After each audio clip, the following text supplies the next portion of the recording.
Hi, I'm Dennis Vanderginst. Join me in a series of entertaining and interesting conversations with entertaining and interesting people. We'll explore various aspects of the human experience and what makes life more fun. This is Uncommon Convos. Hi, everyone. Welcome to Uncommon Convos. I'm your host, Dennis Vanderginst.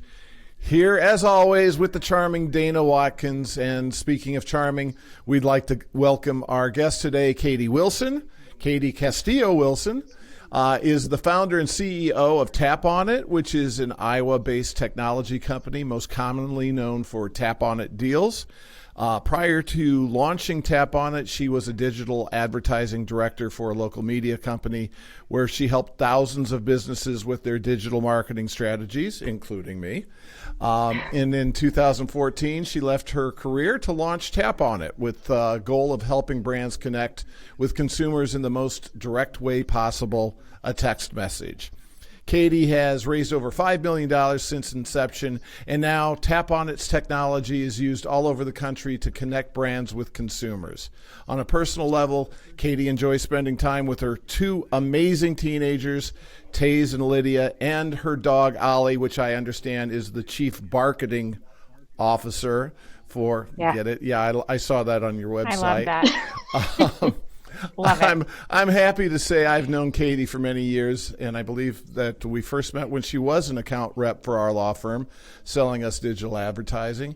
And I was, in fact, so impressed by her knowledge and grasp of various marketing opportunities that I wanted to hire her, but she was far too expensive for my budget and clearly destined for much greater things. And we'll talk about some of those greater things as we spotlight Katie as part of our series on women entrepreneurs. So, Katie, thank you for being here. Well, thank you. That was a very kind introduction. Well, you wrote it, so no. I know. That's why it was so great. Right. And speaking of, though, right out of the gate here, your light just went off. I know. Right out of the gate here. Those of you who are just listening, we're doing video too, and we're having all kinds of fun with the video today, I tell you. Anyway, right out of the gate, I'm going to ask you an odd question. All right, I'm ready. Which of your so many wonderful awards and accolades in the last few years are you most proud of? Oh, man. There's been a few big ones. It was a huge honor when we were named Business of the Year by the Chamber of Commerce here in the Quad Cities, which I think that was 2019. That was huge. We have amazing companies here in the Quad City area, from John Deere to Happy Joe's Pizza, where they're, known far outside of even our area. So that was pretty exciting. Most recently, I would say probably the Pepperdine Award that we got. So Pepperdine College does a most fundable companies award each year, and we were named in the top 20. And you go through like an entire due diligence process like you would for an investor pitch or through like an acquisition or something like that. And so it was a ton of work. My team put in, I don't even know how many hours putting together all of the material for it. And to make it on that list really sets us up in a great position for, potential investors in the future and other brands that we're talking to understand that, we may be from Iowa, but we're not some tiny little tech company. We've got big things happening. Yeah. And that was the point of the exciting. question is, of course, I've known you for a long time, but in prepping for today, I was really impressed by all the different awards, industry awards for Woman of the Year, 40 under 40, things like that. So it's important. I think, it is important for our audience to realize that this very young, single mom, Hispanic CEO of a tech company from Iowa really comes with a lot of credentials and someone worthy of listening to. So I think, I wanted to get that out there right away so people really tune in to what you have to say, because I know you have a lot of great insights that they're going to want to not miss out on. So going a different direction altogether, before we get to that, I want the audience to get to know you better. So I want you to pretend that you are on a first date and you're Oh, giving someone, just the basic lowdown of who you are, where you're from, all that type of thing. sure. Well, first of all, you know how I feel about dating, so this is really uncomfortable for me. Yeah, so Katie Castillo-Wilson, Castillo is my maiden name. I was divorced 13 years ago now, but I decided recently to try and start adding that back in, which interesting story. I was told by a potential investor that I need to embrace the race and really make it clear that I'm Hispanic. I've heard many pieces of advice over the years, and that was a new one, but made sense. Agreed. Yes, but I'm born and raised here in the Quad Cities. I grew up in the Pleasant Valley School District all the way from kindergarten through graduation. I graduated from PV in 2001. There you go. That kind of ages me a little bit. And when I initially left to go to school, I was at Iowa State originally, and I was there on a full ride, which was super exciting. Didn't really know what I wanted to do, which I think that a lot of people go, you leave high school and you maybe have an idea, but our paths aren't necessarily well defined that early on.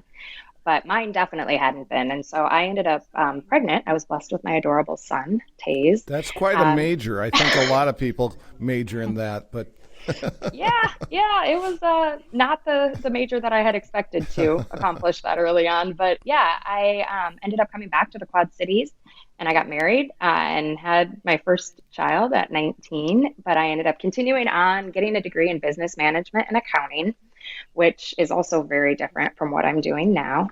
And so let's see, I graduated from Kaplan University, which is here locally. And unlike the full ride I had from Iowa State, I'm still paying for that education.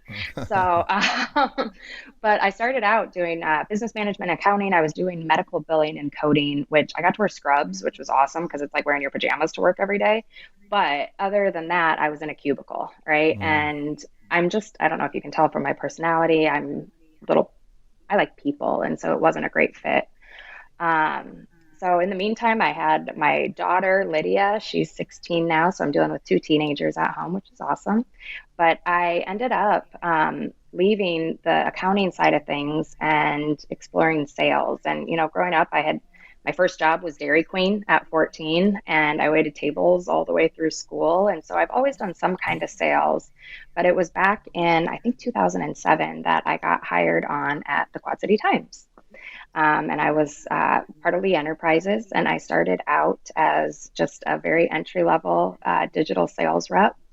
I had never done marketing. I had never done anything with advertising, but I kind of fell in love with just the whole thing. And I was a sponge for information and really enjoyed working with the different businesses. And so I was managed to kind of work my way up at the Times. And it was actually back in 2013 when I started working on the whole concept for what's now TapOnIt. But I finally actually quit my normal person job, as I like to say, in June of 2014 to start building out the company. And yeah, like you mentioned, two kids, my dog, Ollie, who comes to work, he's actually asleep right now behind me on the floor. If he wakes up, maybe I'll have him join the call. But yeah, he comes to work with us just about every day.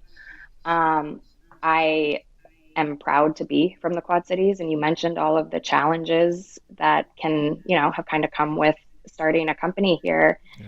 But well, we'll talk. It never felt like it going into this. Yeah, so, and we'll get to all that. You got to remember, as a lawyer, I'm gonna lead you a little bit. I'm gonna direct you a little bit. I'm gonna cut you off a little bit. So perfect. So we can readdress some of the stuff. And by the way, I'm sure I'm sure Dana agrees with your feelings about wearing pajamas to work. She usually does as well. In fact, I think she probably is right now. You can't see what she's got on below her head. That's the joy of this Zoom world we live in. If there's anything good that's come of all this craziness, that's probably the one thing. Nobody knows what you're wearing, nor do they care because they're wearing the same thing. So exactly.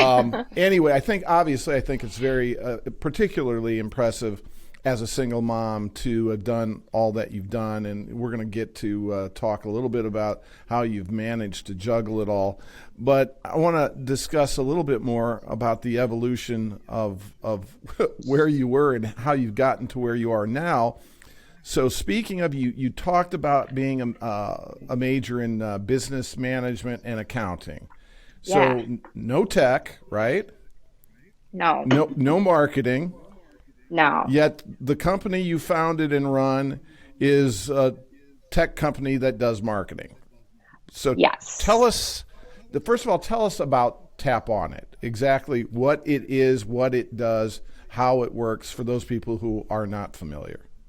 Yeah, sure. So I guess kind of to lead into that, I'll kind of give you a little bit of background on where it came from. And, when I was at the Times and working with businesses on their marketing, it really surprised me and got me thinking, like I said, back in 2013, that we weren't using text messaging as well as we could be. When you think about it, we all have our cell phones with us pretty much all the time. Mine's my alarm clock, so I actually sleep with my cell phone. I'm sure that's not good for you or something, but whatever.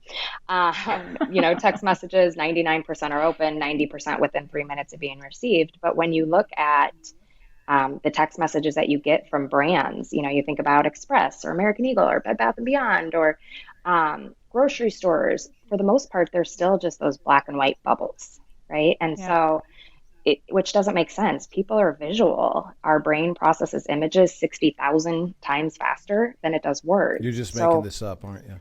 yeah, I just spew stats. Luckily, I say the same ones over and over again. And as long as they haven't changed in the past 5 years, we should be good. I believe you. Thank you. That's the key, is as long as you believe me. There you go. Please don't ask me to source them. I could probably figure it out, but it's been a while. But no, I mean, we're all visual. We know that a picture is worth 1,000 words or whatever. And so for a brand to actually be able to send an image in the text or potentially multiple images into a text message to the people who signed up to receive it, it just made more sense that they would see better engagement. So TapOnIt we're a technology company. I know that many people know us as TapOnIt Deals, that coupon company. They send out great offers, which I love that side of our business. I'm incredibly proud of our team for what we've built there and truly how much traffic we drive for the businesses that are advertising on TapOnIt, and also the money that we help people save while they're getting out and about in the communities.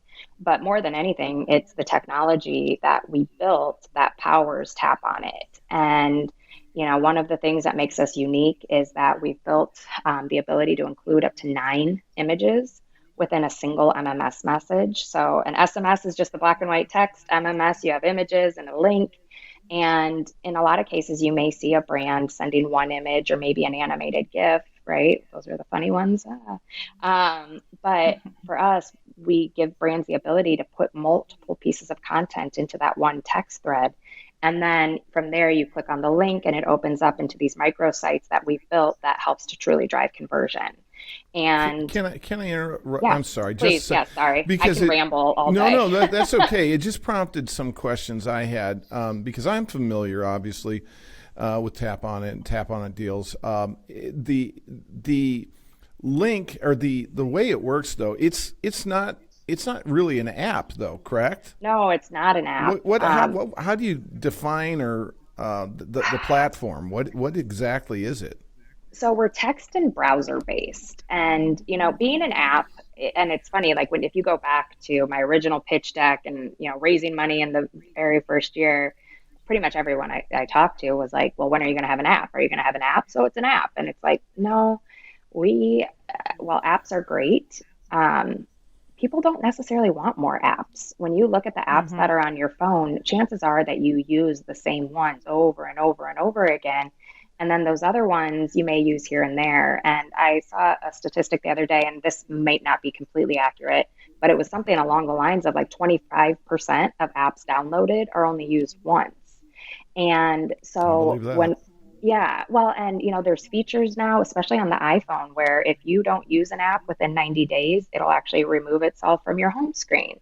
Well, if you think about the brands who work so hard to get you to download their app, that sucks, right? Like, you got to start all over. And so to be text and browser based gave us the ability to, first of all, we're building an opt-in, permission-based first-party database, right? The information that we know about the people who are in these databases is because they gave us that information. We don't rely on third-party tracking.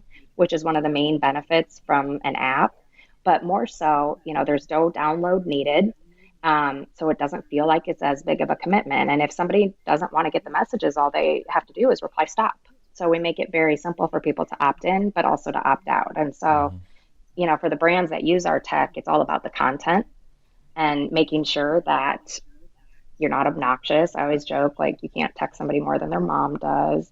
You need to make sure that it's interesting and that you do what you say you're going to do. You send them what they're signing up for. So as a subscriber, is that what you would call the folks that are using it? Sure. As a subscriber, how many texts would you be getting per day? Not even per day. So like for TapOnIt deals, for example, which again, TapOnIt deals, we send offers and promotions from a wide variety of businesses via text to people who signed up to receive them. Our database is almost 400,000 people across the country, but we have larger communities that we're focused in. So like the Quad Cities, for example, we reach about a little over 72,000 people. So that's 72,000 people who signed up to be texted ads, which if you think about it, oftentimes we pay to avoid advertising. With TapOnIt deals, we send out up to 3 campaigns a week. So you're talking about 3 text messages from us a week. That would include new offers. If you get other texts, it may be because you shared an offer and you earned a bonus. Like there's just not a whole lot of back and forth. We have other brands that use our technology. In retail, they may send out once a week or even a couple times a month. Oftentimes, the brands will follow a similar pattern to what they do with their email newsletter. It's just that, when you compare email to text, you're talking a 21% open rate on average for email compared to 99%. And like I always joke, like looking at my own phone right now, I have 27,000 unread emails. Right. Yeah. And 1 unread text message. And so, you don't want to be obnoxious. No, but I get that. But when you talk about 98, 99% read rate or whatever for text versus email, I presume that's not the click-through rate, right? Correct. No. And so for the audience to understand, because everybody, when you get a text, if you want it to go away, you got to look at it. So that's what's probably accounting for such a high read open rate. Yep, open exactly. Rate. Yeah. So we look at the open rate, which is exactly what you said. So I'll often say, even just to get that little red 1 to go away, people will at least open the text. But if you think about it, I have to at least click into it to get that dot to go away. So here, and this is a marketing text in this example here, that was my red dot. If they had an image of what they were trying to get across in that text, even if I didn't go any further, even if I didn't take the time to like really read what they were saying, just that image, seeing the logo, things like that, create an impression for your end user, which gives you a higher chance that they're going to continue and engage. Do you know what the click-through rate would actually be then? It totally depends. We see on average, I think with TapOnIt deals, it's about 20%, around 20% last time I looked. For some brands, for some of our clients who have extremely active followings, they may see as high as 30 or 40%, which is crazy. But then there's also some where, the click-through rate's going to be a lot lower because really what they're trying to do is get that image to be seen. So it's just kind of like a display ad, and that's all they want. Now, are some of those advertisers, okay, and we're just so, again, the audience is clear, there's a distinction between the advertisers who are your customers and the subscribers who want this service so they can see the advertising that your clients are having posted through this non-app. But okay, sure. So when the advertisers are agreeing to have an image out there on this digital format, is that also, are there coupons? Is there a redemption portion to all this? Okay, how's that work? Well, and again, it really just kind of depends. So like TapOnIt deals, let's focus on that for a second, because that is all offers and promotions, right? It's almost all coupons. I don't like that term. We go with offers. It's classier. But, you know, I'm not with classy, so I'm sorry. Yeah. that's okay. It's all right. We'll work on that too. Yeah. No, I mean, it's, we never send out a campaign without something food or beverage related. People eat 3 times a day or more when I have an opportunity. And so we know that those are the offers that they really want to see. But because they're excited to see what food and beverage offers and they don't necessarily know what's coming next, we really can position just about any type of ad around it and give them guaranteed visibility, and they will see engagement from it. Now, the way that it would work for Tap on It deals, you see that text come through, you click on the link, it opens up just into your web browser.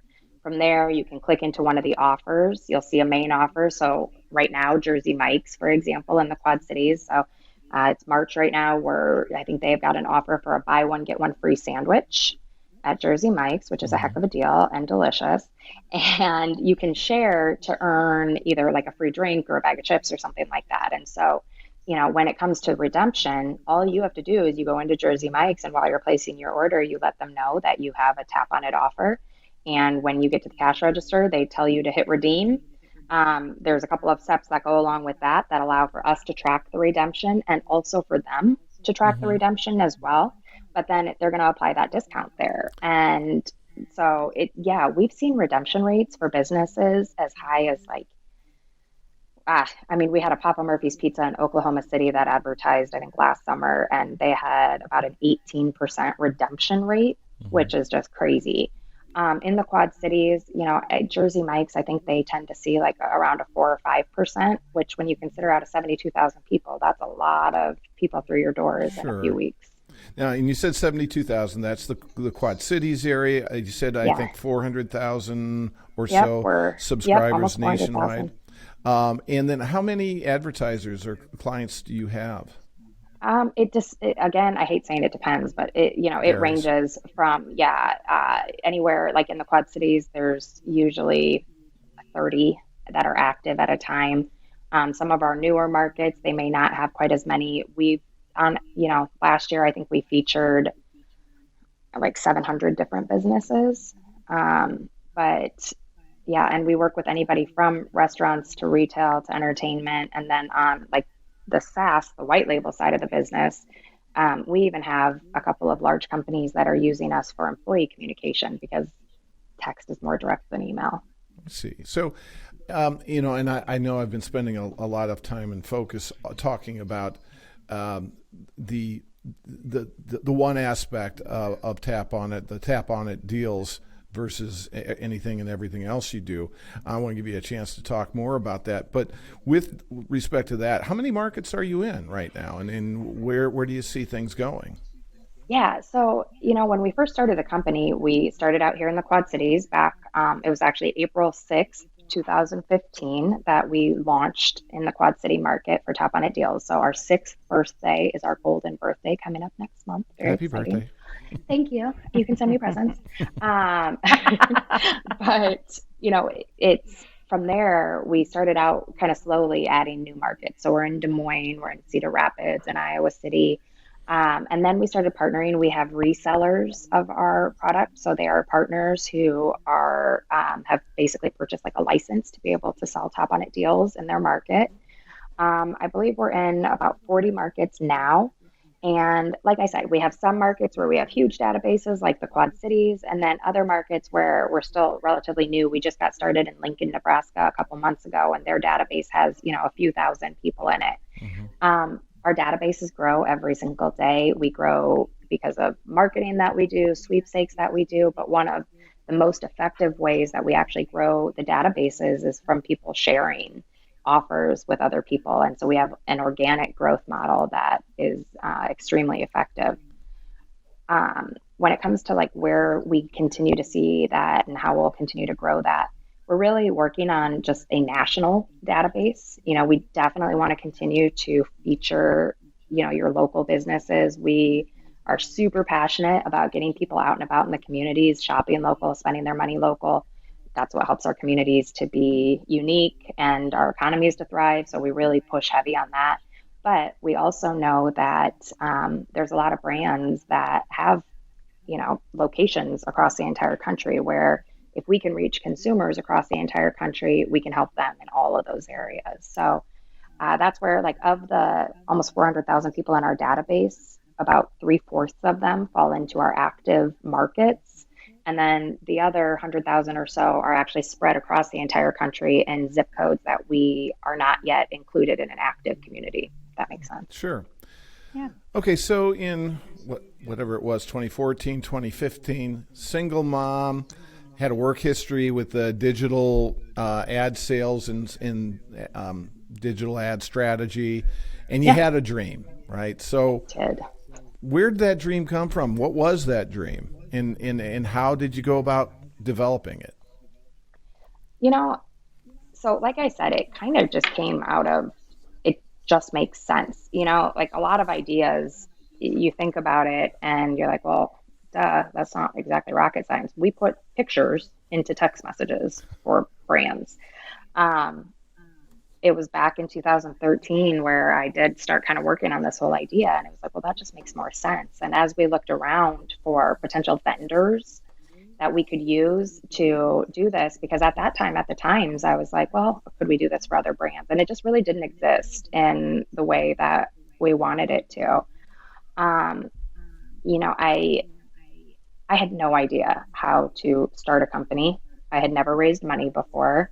I watched Shark Tank a lot, which is, I'm not even joking. I learned a ton from Shark Tank. And, after raising money the first time and getting started, me and the kids would watch Shark Tank. And there would be times where we would pause it and they'd be like, okay, how would you answer that question? And it really did help me prepare for some of those pitches and stuff later. But, being in a larger corporation, and I have a lot of respect for the enterprises. I'm incredibly grateful for the career that I had there because they gave me, the learning, the tools to learn, the confidence to continue to grow in a position. And so, I don't think that without the experience I had gained there, I would even be doing this. But, when I started working on the idea, I realized that I wanted to be able to build something that I could call my own. And, I think that a lot of entrepreneurs start businesses because they don't necessarily want to live within the same confines and rules as larger corporations do. And that's part of what I wanted, was to have an atmosphere and a culture that was different. And I always had a very strong work ethic, and I just really wanted to be able to use that towards something that I could build on my own with an awesome team, not on my own. And by the way, I do this with Dana quite frequently when we're talking to somebody that I already know. I don't give her a chance to get a word in edgewise. So Dana, jump in whenever you like. It's fine. I thought you're just sitting here looking pretty. She's just and watching. Glasses. Yeah. You mentioned you wanted to develop that culture on your own in your own work environment, and I know that your sister Sarah Castillo is also part of this, a co-founder, and I guess her title is president. How does that fit? First of all, how did she get brought into this? What's the division of responsibilities, and how does that add to the work culture? And I mean, if it were my brothers and I, we'd probably, the work culture would just be fighting all the time, probably. I mean, I love them. Well, of course, and I'm not going to say that we have like this perfect relationship that, thrives by running a business together. We definitely have our moments. We've learned how much time we can and should spend together, and then when it's too much, right? So we had to figure out those boundaries. But Sarah was living in Nashville back in 2013. And she, graduated from high school, went to University of Iowa, has a degree in marketing and communications. And then she moved straight out to New York City and, lived in New York for 4 years before deciding to relocate to Nashville. I had visited Sarah a couple different times down there, and she moved, I want to say a couple years, like maybe 2011 or so. I fell in love with the area. I wasn't in a position that I could relocate. And I loved my job at the Times at that point. And so when I started working on this whole concept, and I went to Sarah and I'm like, I have an idea. I think I want to start a company. I'm not ready to quit my job. Right. And that's kind of where I was at. And I'm like, I can't start this here because I would never want to compete with the times. And so, and obviously that mindset changed, but You got past so that. I kind of got over that. Sorry, times, sorry, Lena Brothers. But, again, they were very helpful in all of this. They just don't even know it. But Sarah and I, I went to her and I'm like, I believe that your experience in marketing communications, and she had done a lot of promotional marketing.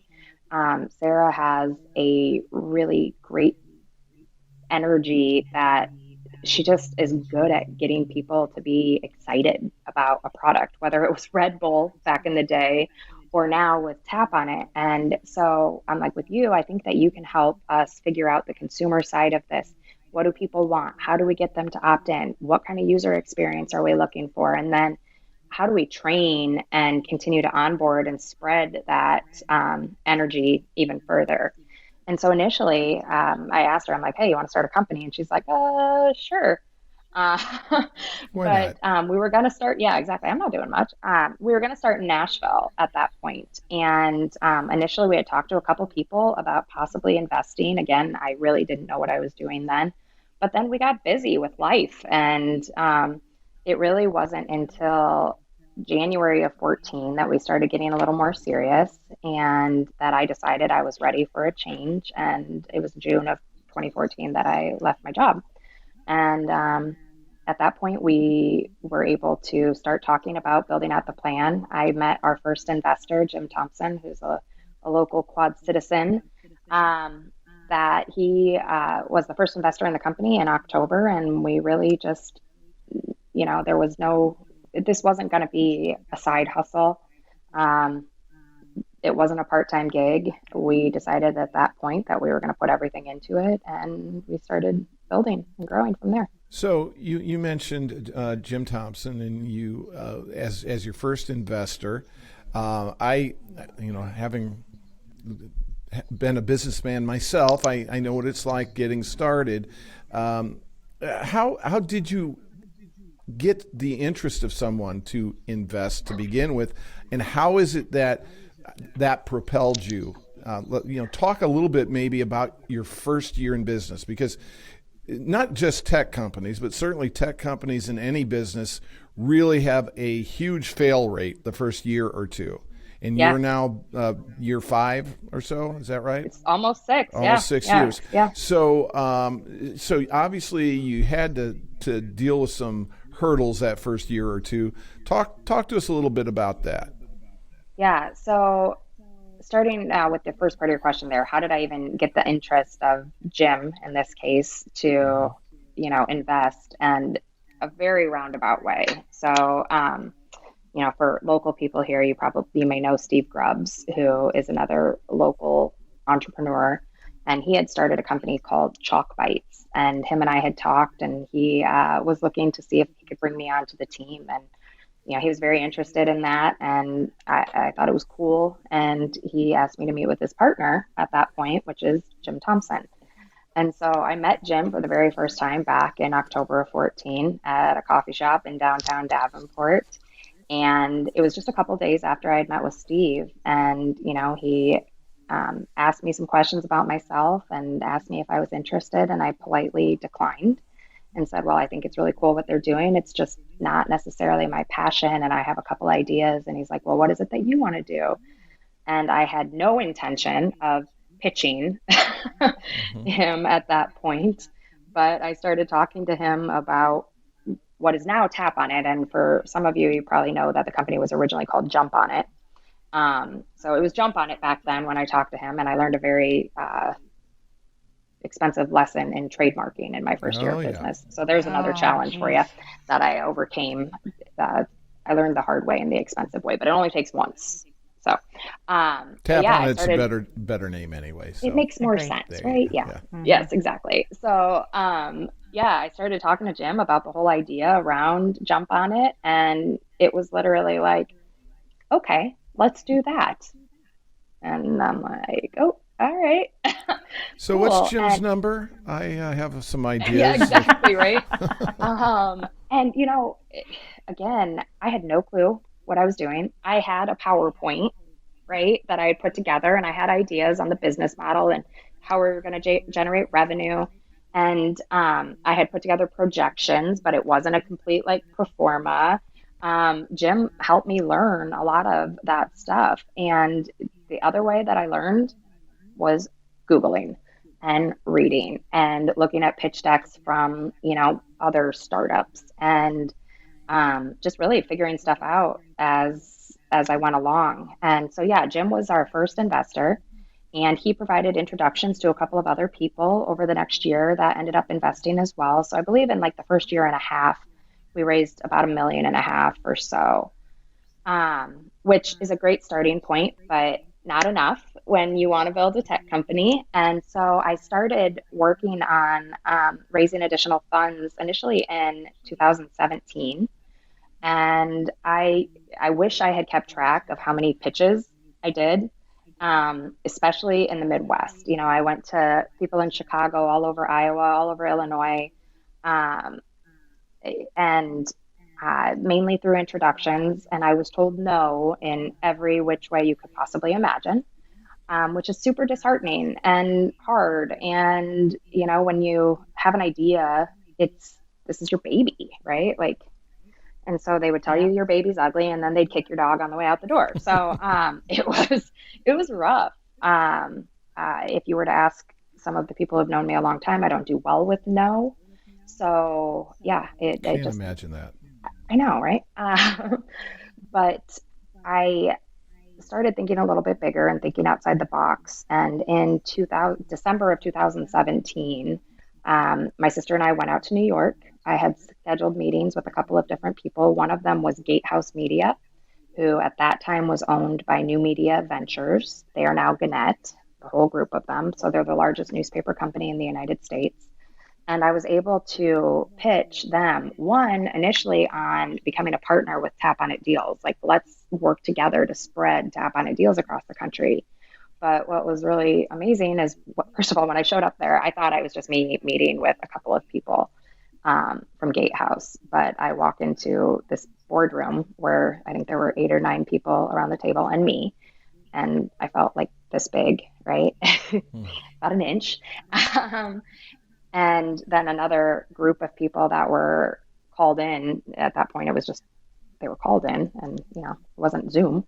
But they asked to hear about the investment side. They asked, a lot of great questions. And I went to lunch with one of the guys afterwards. He asked more questions. And the next day, before we even left New York, I had an offer in my email that they wanted to invest. And so they ended up investing $2 million in January of 18, and for ownership in the company. And that is really what helped to propel our growth over the past few years. It helped us grow into new markets, hire more people, continue to develop our product.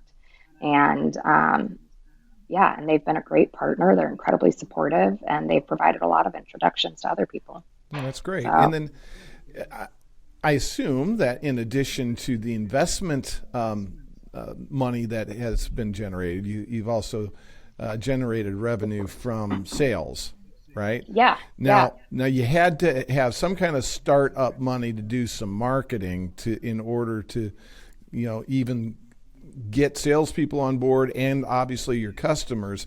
How did you manage that? Was that all just the money that you raised from Jim? Partially. Yeah. Mm-hmm. But it was the money that we raised from Jim that also helped us get the initial build out, like the phase 1 of our technology going. Mm-hmm. And, we weren't totally ready to jump into hiring people. We didn't know yet. We felt like we needed to validate the model and figure things out a little.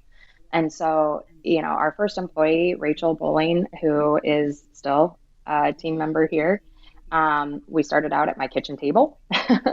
And it was kind of all hands on deck. We all were working on sales. We all were working on onboarding and reporting. And at that point, nothing was automated. And we went to a lot of the local businesses here in the Quad Cities to start and said, hey, we're trying something new.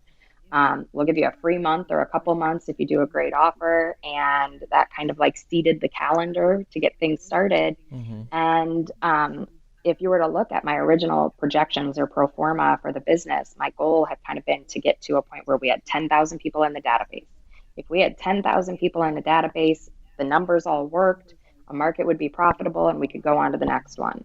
Well, by the end of the first year, we had 18,000 people in our database, and I thought it was going to take a couple of years to get there. And so things ended up growing actually faster than we thought it would. And the redemption rate for these businesses, like I mentioned, was just, it was great. And so they were happy to continue advertising with us even after a free month. And so, yeah, we started generating revenue.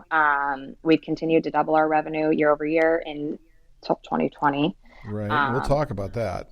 Yeah. Yeah. But yeah, so that was kind of how we got started. And we didn't spend a ton of money on marketing because we didn't really have a ton of money to spend.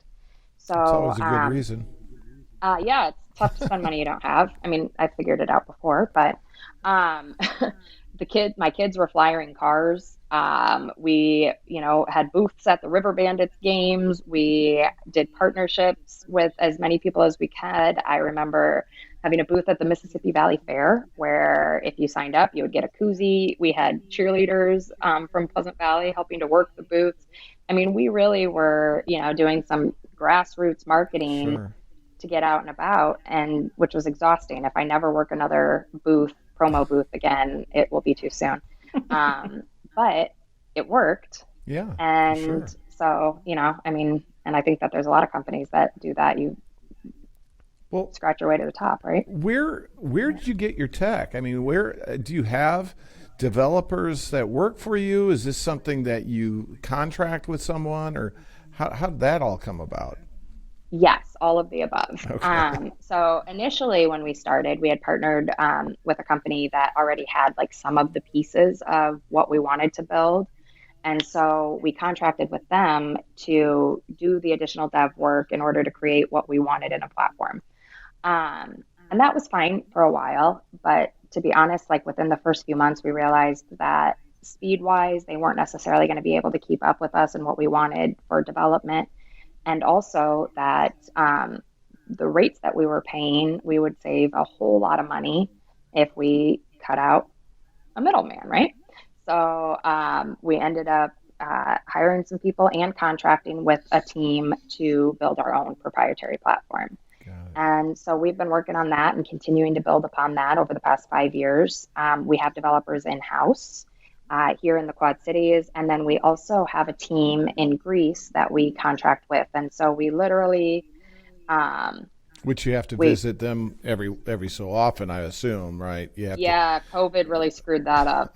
So sure. yes, yeah, I did go visit summer 19, and it was amazing. But first of all, it allows for us to really have people working on the project at all times because we've got our team here working, however long, and then their team keeps going. And we're working to continue to grow our team in-house and shift some of those resources back here. But it's been a great way to keep things moving. And, we just try and build more cool shit all the time. So, Sure. oh, sorry.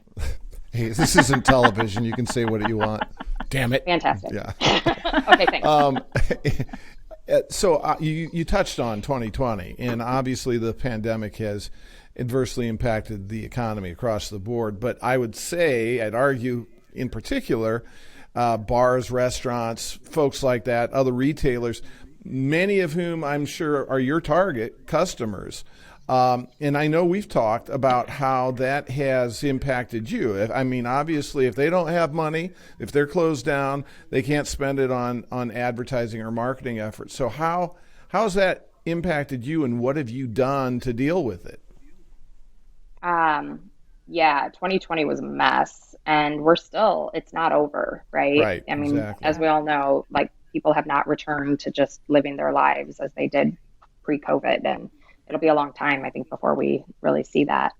Yeah, we took a super hard hit. Our revenue from January or February to May dropped about 80%, which is a big number, and it's scary.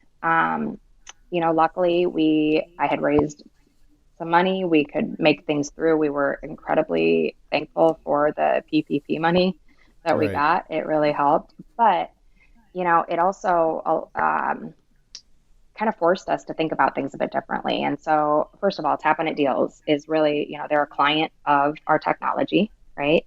And advertising revenue is a scary role to be in and to rely on just ad sales because they are fickle. You can have an advertiser who one year loves you and spends $1 million, and then the next year they spend nothing at all. And there's not anything you can do about it. They want to try something different. And so one of the things that 2020 really made me think about is what we could do to be more stable. And part of that is our SaaS platform, so that we're not just relying on ad sales and that we have more like monthly recurring revenue that we can rely upon. And so, would you explain that a little bit more so everyone understands what you're talking about? Sure. Including Yeah. me. So, sorry. Yeah. Kind of a nerd, right? Okay. So TapOnIt deals, it's an advertising model, right? We're free to consumers. Message and data rates may apply. If you want to sign up, you text the word TapOnIt to the number 82928. We ask for your zip code, send back your zip code. You get opted in. Businesses pay to advertise to those people, and they pay on a cost per person basis, ranging from 3 cents up to 15 cents per person. And so, that had been our major revenue stream. But like I mentioned, we never send out a campaign without food or beverage offers in it, which when COVID first hit, everyone was afraid. Unless you were already set up for delivery or drive-through or carry-out, which, you think about the industries that did that well. It was pizza and Chinese food and things like that. Whereas every other business, they had to recreate their entire business model and learn how to do that. And then they also had to teach their customers that they don't only have to order pizza, that they could order from them too. So, it was a whole new world, not just for us, but for them as well. And so, for the first through March and April, our sales team, we tried to continue to operate the same way that we had, calling on restaurants, trying to get them to advertise, but the stories were heartbreaking. These businesses were afraid how they were going to keep their lights on, how they were going to keep people employed. And so it really did, it changed things. We ended up giving away over $1 million in advertising in May because it felt like the right thing to do. Did it make it hard on us? Yeah, but we also formed new relationships, and we know that we really did make a difference for the businesses. And so you didn't just give that to your existing clients; you actually were able to generate new relationships. That's good. That's smart too for you. Right.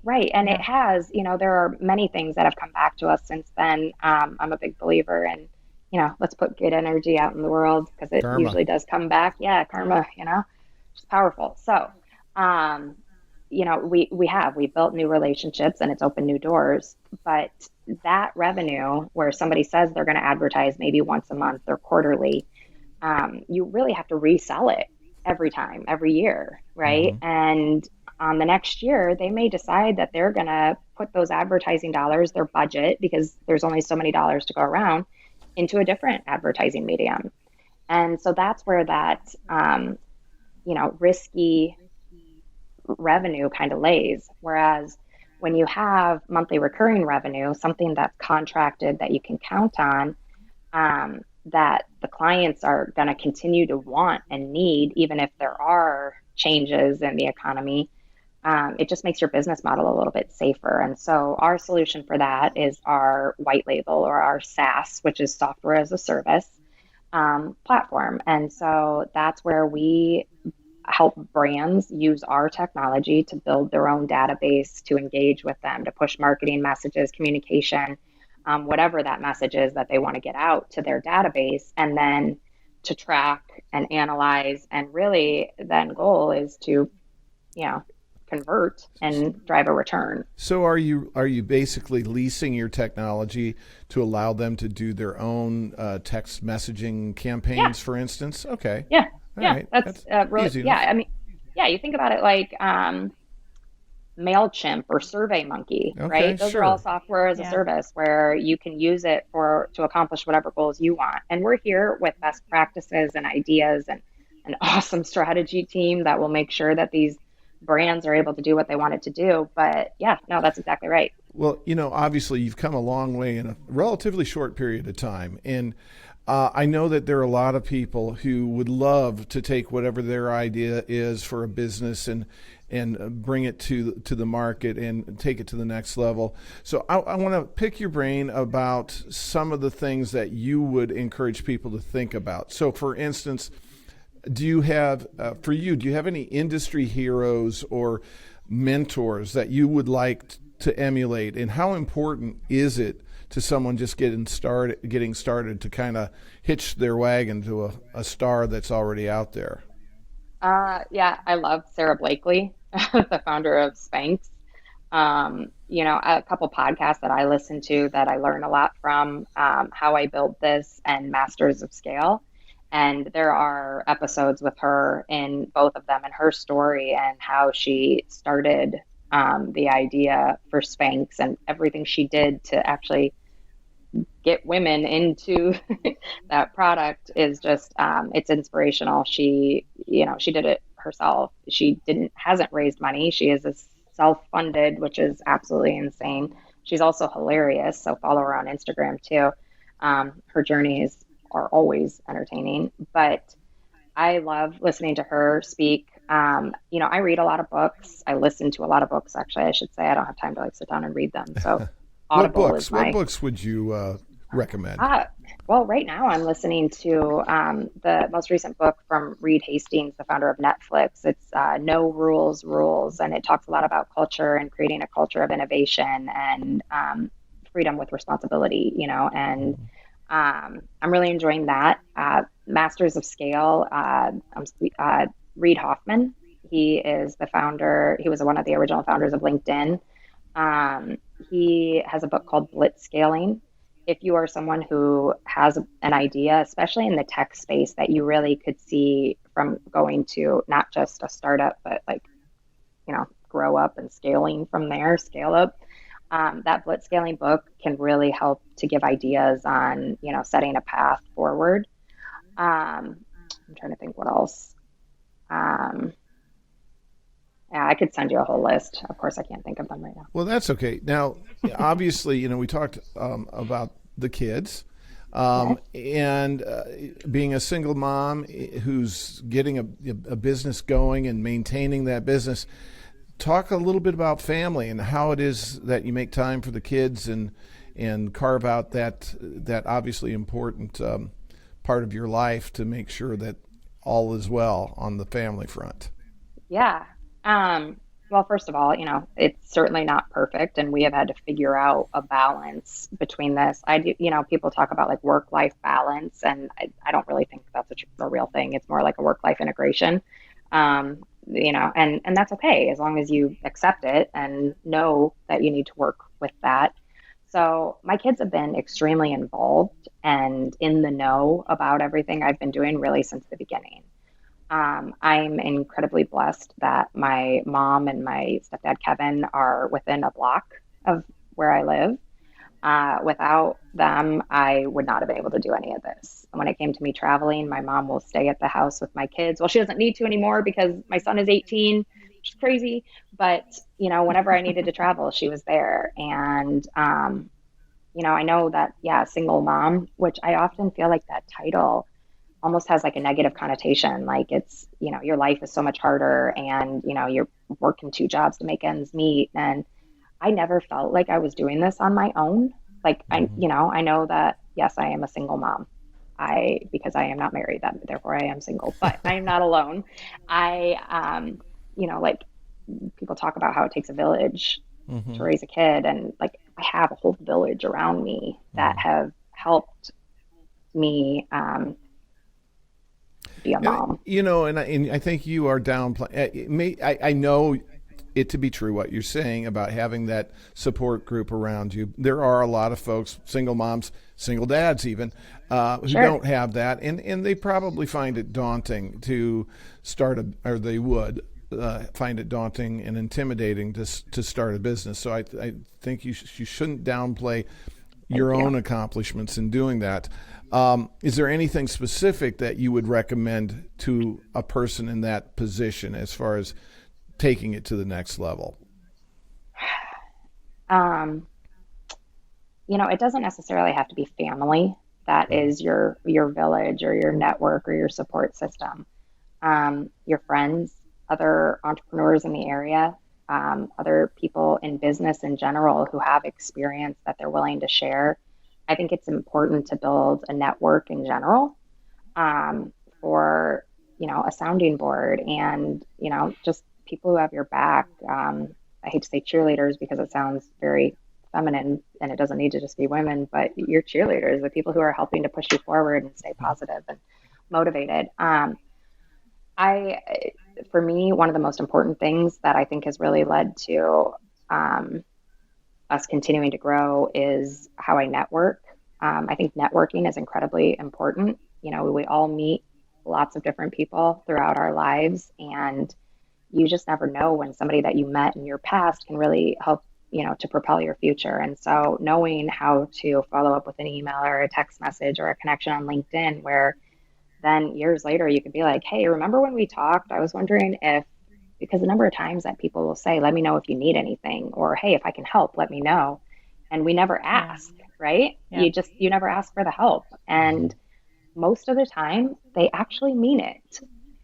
People are willing to help and they want to, because it's our general nature that we do want to see other people to be successful and to be happy. And if we can help give them a leg up on that, I think that most people will do it. So knowing when to ask for help, knowing how to stay connected, and not being afraid to just take that step and put yourself out there it's tough, but it's rewarding. And it can be done. Katie, there's a million more questions I would have for you. I know your time is short today. I want to play the game that I talked about. Yeah. Would you rather? And I know Dana has some other questions for you too. So I want her to chime in right now. Go ahead, Dana, and ask any questions that you have. Any questions? Well, I had a lot of questions while you were talking, but that's okay. So let's see. What was your favorite thing to pretend when you were a child? I played school a lot. You played school? Yes, I did. I played school a lot. And I was always the teacher, and I was always very bossy. You can ask my sister. That was definitely, I played with Barbies a ton, which is kind of funny. Yesterday I was cleaning out my basement, and I still have like my Barbie doll house that my grandpa made and all the furniture and stuff. And for some reason, I'm still going to continue to save that, even though my kids never even played with it.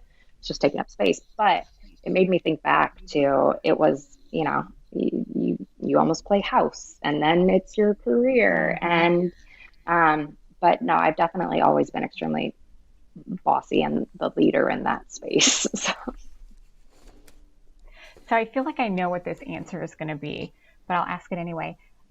Which punctuation mark would describe your personality the best? There's two. So exclamation point is definitely a big one. I love that question. Nobody's ever asked me that before. But then also semicolon. It's the story's not over. The sentence doesn't need to end. We just keep going. And so even when things are hard, it doesn't need to be the end. And so that's where the semicolon comes in. But yeah, even if you read emails from me and it's never just one exclamation point, I usually sprinkle several, which I've been constructive criticism that I should not do that, but whatever, I do whatever I want. So it's fine. Who cares? Yeah, exactly. I love that. I can see both of those, especially when you were talking about how many times you heard no, and then you end up in New York. I have so many questions about that, but there's no time. Oh my gosh. Well, you and I can talk anytime. Next time over a beer for sure.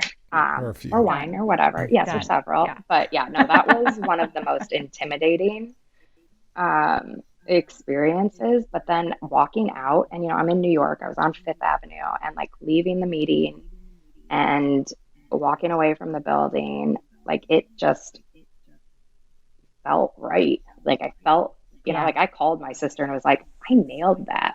Like that was awesome. Amazing. Yeah, it was crazy though. I love that. That's great.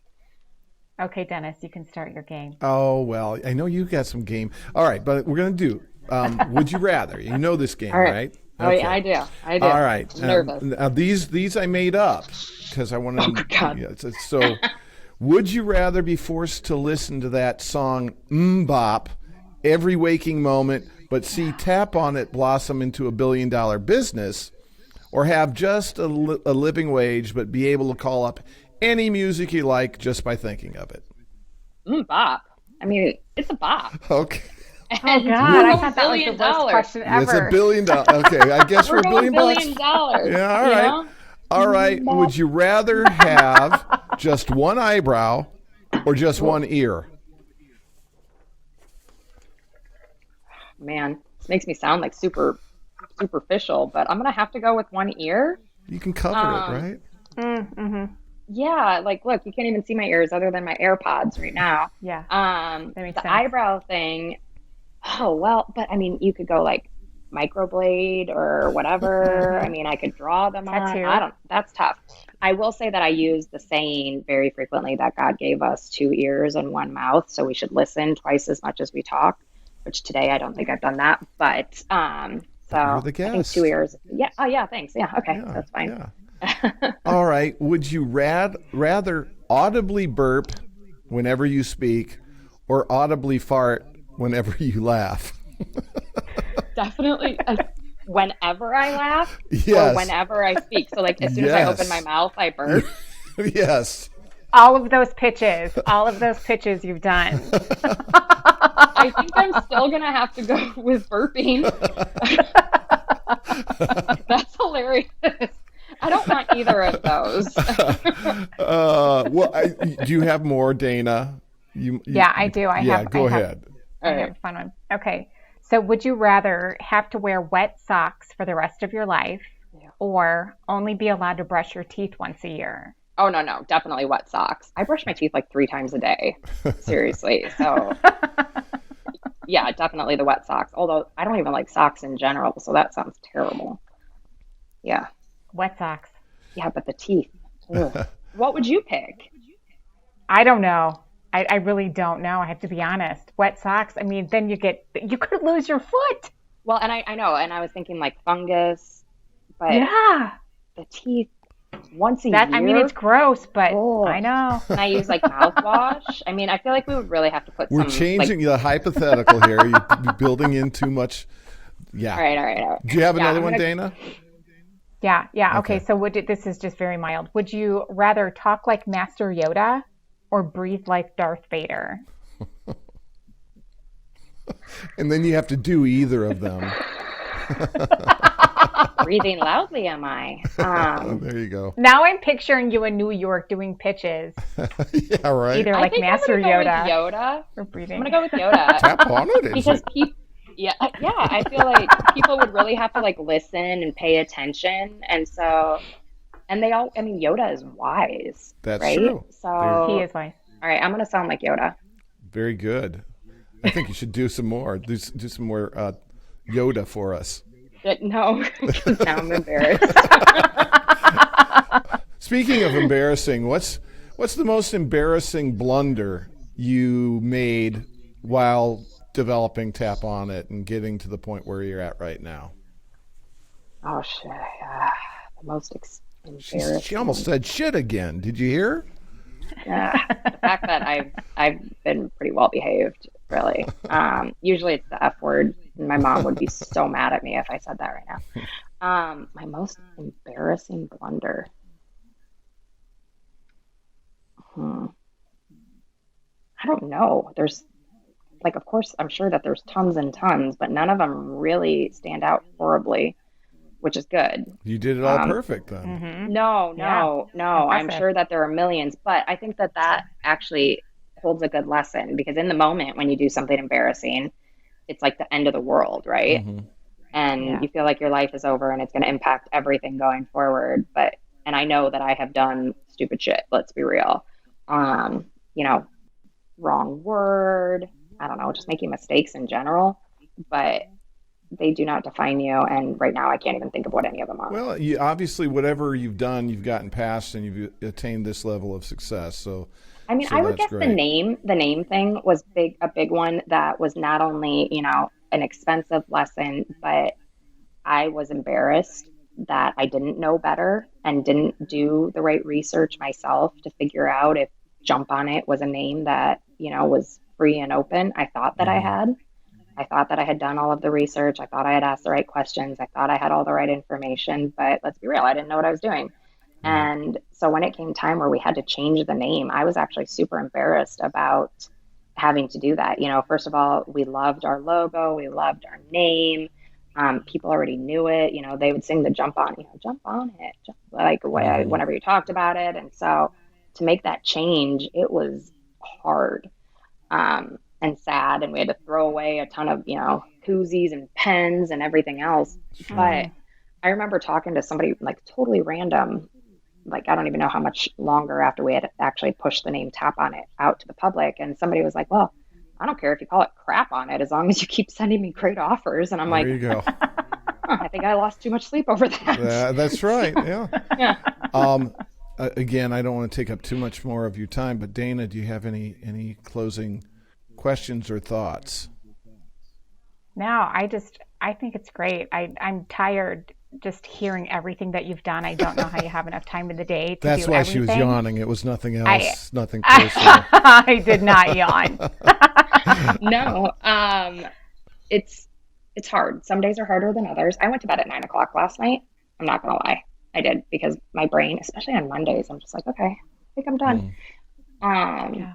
but you gotta learn how to make time for yourself and work hard, play hard, right? So I'm working my ass off right Yeah. now. So hopefully I don't have to work at all at some point. yeah. I Yeah. just got a couple more quick questions for you, Katie. It seems to me that anyone, who's attained any real level of success, either in business or even personal success, comes to a crossroads or a turning point in their life where it could be something random that happens that really changes the trajectory of things. Have you experienced that? Is there something that you can point to where you just go, wow, if this hadn't occurred, I probably would not be where I'm at, or I probably would have gone a different direction? I mean, I think there's been a couple things, and sometimes it's immediately like, oh, that just makes sense and it's the right choice. And then there's others where it's like, okay, that was a really hard lesson to learn. Clearly when we got the investment from Gatehouse Gannett back in the day, that was something that completely changed the course and our speed of growth and the trajectory of the company. And so that was huge. Um, you know, gosh, the 2020 changed a lot. Mm. And during the year, like going through some of the stuff where, I wasn't sure if we'd be able to make payroll and we had to make hard decisions. We did pay cuts and furloughs and things like that, Sure. where, the last thing that I want to do is make my employees' lives, my teammates' lives harder. Right. And I mean, it's a lot of responsibility to have, I think we're at 24 people now that are relying on their family is relying on this paycheck, right? Like that's it. This is, Yeah. this changes not only our lives, but theirs too. And um, I think though that the lessons we learned in 2020 about being flexible, I used to always be all about like people work in the office Mm. but you know what? You need to have a team that you can trust. And if you don't trust them, then they're probably not the right people for your team. Right. And, so I look around at the people in our office now or from home or wherever they're working, and we have a badass team that works their butts off to make the company what it is. And so I think that was a big change in mindset was to, just really find the right people and put trust in them because it helps us grow. That also allowed for me to let go. I don't know if you can tell, but I'm a little bit of a control freak. Um, I mentioned being bossy. I don't do well with the word no. And so I've had to learn how to let go of things and not even just delegate, but let people take the lead, right? And I mean, in the past year, being able to do that and letting people run with their sides of the business, which once you trust people and you have the right people in the position, there's no reason not to do that. But doing that has allowed for me to work on other things. And those people are thriving. Right. And I don't question, their level of dedication, So which has been big. So we're putting 2020 aside. And my last question to you then is, what is it that you're what are your hopes and your goals for the coming year, both personally and with respect to TapOnIt? Oh, personally, so my son got accepted to NYU, which is incredibly exciting. He will be going there Absolutely. in the fall, which, like kind of makes me want to cry a little bit, but this has been his Aw. plan forever. And I'm incredibly excited for him to be able to do that. I'm also excited for that opportunity then where me and my daughter will, we have a couple years, right, where it's just the two of us. Yeah. And she's amazing. And I'm excited for that time that we have. For this year, we have some goals, technology wise. Like there's some cool stuff that we're working on that we want to get rolled out. We obviously have goals for revenue. We have goals for onboarding new clients, hiring. But what we're looking to do right now is to really show growth from 2020 into 2021 and set ourselves up for that continued growth. I mean, like I mentioned, we had been doubling our revenue year over year, and then 2020 hit, and that didn't happen. So I don't like steps backwards. I like, big leaps forward. Mm-hmm. And so we need to come back from that. I'm raising money again, which seems like a never ending task. So if you know anybody, let me know. But the plan would be then that most likely next year we would raise a Series A, and so a much larger investment that hopefully will be our last round of funding and will also allow for us to hit those milestones that we really want to get to going forward. Long-term goals. Like I said, I work really hard right now, so hopefully I don't have to work at all later. And, whether it's a merger or an acquisition or, whatever those next steps are, I've had a number in my head of what that should look like. And we're doing everything we can. $10 zillion. That's exactly what it is. I don't even know how many zeros, but I want all the zeros. So, no, but, we're hoping that, within the next 5 years that happens. So, Well, great. Well, I'm sure we could go on, but I know again that your time is short. So I just want to thank you for joining us today. Hopefully we can have you back in the future and see how much closer you are to all that and do some more of the would you rather. You guys are clever. Those were funny. Those were super funny. And now I have to go and think about, and I might email you and be like, I changed my mind. I'm going to not brush my teeth. I found alternatives. Yeah, so I'll let you know. I'd rather wear the wet socks. I thought about it. Exactly. Anyway. No, this is super fun. Thank you so much for inviting me to be on your podcast and show. And it's our pleasure. Loved it. All right. And I want to definitely thank everyone who tuned in and ask that you like and subscribe to Uncommon Convos. If you'd like to watch this video, and of course you will, simply go to vlaw.com and follow the prompts. Also, be sure to check out our other podcast, Legal Squeaks. We hope you'll all join us next week. In the meantime, stay safe, and I love you all.